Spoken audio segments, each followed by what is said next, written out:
Hi, my name is Robert. Please read the comments in the About section of this video. It has valuable information and updates. My YouTube channel has a disclaimer video that I encourage you to watch. And please like, share, and subscribe. I hope you found what you're looking for. Thank you very much for watching.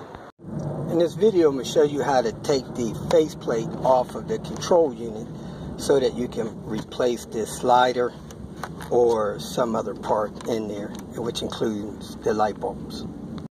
The only tool you need is a Phillips screwdriver and a knife or a razor blade if you want to cut that tape instead of peel it off. First thing you want to do is pull the knobs off. Be gentle, pull them straight off because they are plastic and brittle.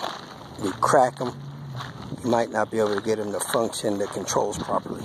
Screws holding this faceplate on to the control unit. You got one there. You got one here,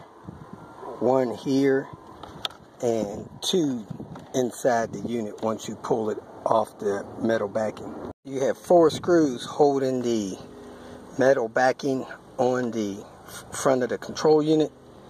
You got 2 on this side and 2 on this side. Now you can access the 2 other screws holding the faceplate on. One there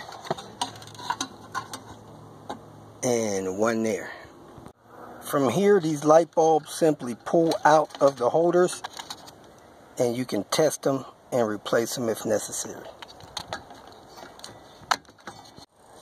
Then you take this screw out here, lift that brass piece off, that wire will come out of its holder. This piece on here, the slider can go all the way to the end. You can feel it go to the off notch and it slides all the way to there, and you got this block part toward the middle. When you put it back on, make sure that that hook is hooked on to the slider there and that it will slide that back and forth. So set that on there, then set this piece on top of that, making sure that those clips in the bottom of that thing. Now the light deflector goes in there, so make sure you put that clear piece back in like you see it there. If you feel that this information was useful, please like it and share it with your social media friends. You can subscribe to my channel so that you will get notifications of future videos that I post.